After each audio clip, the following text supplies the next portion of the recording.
It found over 3 million owners, and most of all, it defined the small car. It is the Fiat 500. The trouble with designing a small car is it's a bit like doing a Rubik's Cube. You get the blue surface right, and then you find that all the other faces are messed up. That it has to do absolutely everything that a big car does, but for a lot less money. So, it has to be compact on the outside, and yet it has to be big on the inside. But the great thing about the Fiat 500 was it cracked this problem.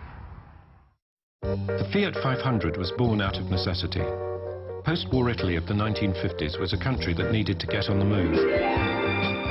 Any car that did the job would have to be cheap.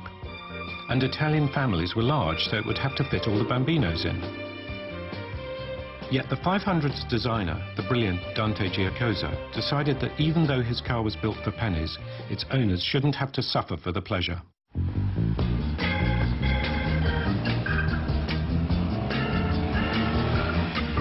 This car is clever, really clever. For example, the front suspension. It consists of just a single spring across the car rather than a pair. This isn't only cheaper, it's lighter as well. And that isn't some penny-pinching lash-up either. In fact, it's the technology that John Cooper used when he produced his brilliant post-war miniature racing cars. They say that there are 4 things that can go wrong with a Fiat 500. Mind you, there are only 4 things on a Fiat 500. Its simplicity is its brilliance.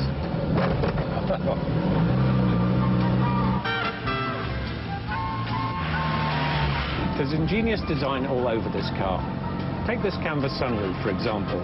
It's not only to let in a bit of fresh air, it also meant that Fiat didn't have to pay for an entire roof pressing, and that saved money and weight.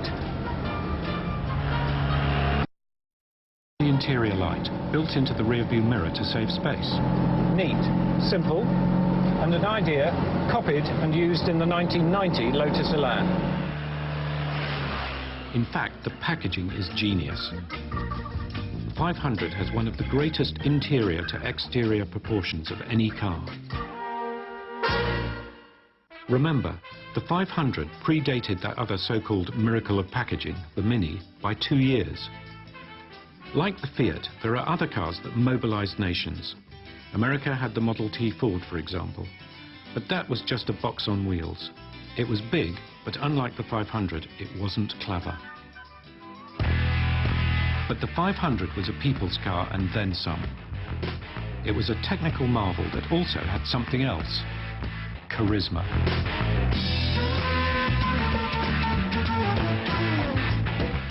Nearly every Italian driver thinks he's Nuvolari, and the others think they're Ascari.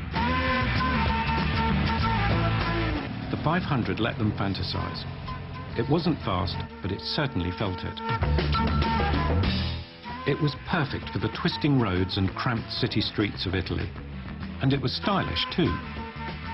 No car was so right for so many people so instantly. There was no end to its uses. Over the life of the 500, Fiat came up with over 60 variants.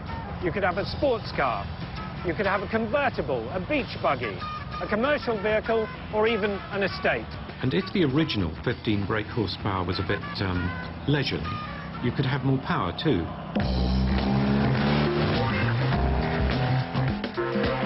A young Italian Romeo wanting to impress could drive his 500 into any backstreet garage in any Italian town and buy an assortment of bolt-on goodies including twin carbs, bigger exhausts and fatter wheels. This was the ultimate Meccano set.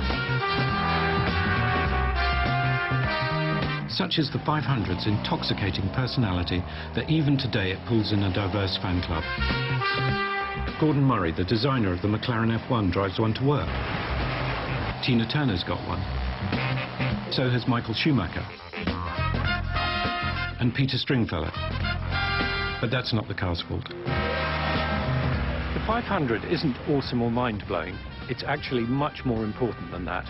It's a piece of genius.